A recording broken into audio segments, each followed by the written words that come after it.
করিমপুরের গরিব চাষি ভুবনের একটা পোষা মুরগি ছিল। সেই মুরগির ডিম হাটে বেচে ভুবনের সংসার চলত। সে মুরগিটাকে তার ঘরের সামনে বেড়ার মধ্যে রাখত। কিছু দূরেই ছিল এক বিশাল জঙ্গল, আর সেই জঙ্গলে একটা পাজি শেয়াল থাকত। সে অনেক চেষ্টা করেও বেড়ার ভিতরে ঢুকতে পারত না। তাই সে বিশেষ মতলবে ভুবনের মুরগির সাথে বেশ বন্ধুত্ব পাতিয়ে ফেলেছিল।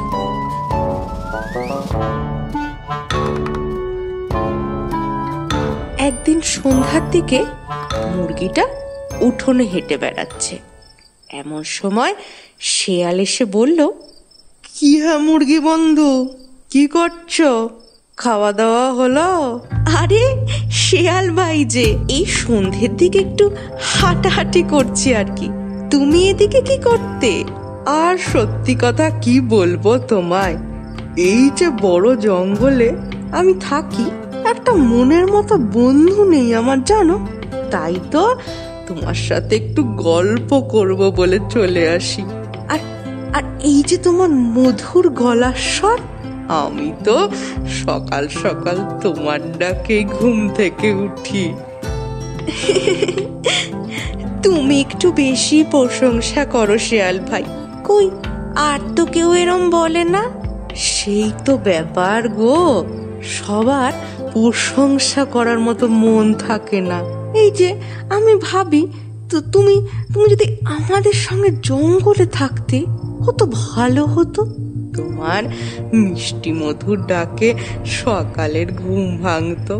কি যে তুমি এই বন্দি হয়ে থাকো না, দূর। কি যে বলো, মালিক আমার বড্ড ভালো মানুষ। আমি ডিম দিই রোজ, আর মালিক আমায় পেট ভরে খেতে দেন। আমি বন্দি কই, আমি তো ভালোই আছি। সে কি, তুমি তোমার ছানাদের বিক্রি করো? সেটা তুমি আবার গর্ব করে বলছো? ছি ছি বন্ধু, ছি। কিন্তু শেয়াল ভাই, এটাই তো নিয়ম। আমায় মালিক পোষেন, তাই আমাকে তাকে ডিম দিই। এতে খারাপ কি আছে? কি বলছো তুমি বন্ধু? তুমি একজন মা হয়ে নিজের সন্তানদেরকে বেঁচে দিচ্ছ, আবার বলছো কি ভুলেতে? কই আমাদের জঙ্গলে তো এরম হয় না কখনো। আমরা নিজেদের মতো স্বাধীন হয়ে বাঁচি। তুমিও চলো, মহা আনন্দে থাকবে আমাদের সাথে। শেয়াল ভাই, তোমার কথা ঠিক, আমি জানি, কিন্তু সন্তানদের বেঁচে আমি অন্যায় করছি। কিন্তু তোমার সাথে জঙ্গলে গেলে যে আমার বিপদ হবে। সবাইকে ওখানে তোমার মতো ভালো বলো, যদি আমায় মেরে ফেলে? দুঃখ দিলে বন্ধু, তোমার শিয়াল বন্ধু থাকতে অন্য কেউ তোমায় খাবে? মানে মানে আমি তোমায় রক্ষা করব। তুমি বেরিয়ে এসো, এই বেড়ার ফাঁক দিয়ে বেরিয়ে এসো। চলো আমার সাথে জঙ্গলে, তারপর দেখবে জীবন কাকে বলে। এই শুনে মুরগি বেড়ার ফাঁক দিয়ে বেরিয়ে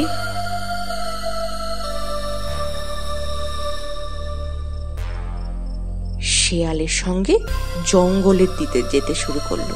কিছু দূর যেতেই ঘাড় মুটকে ধরলো মুরগি।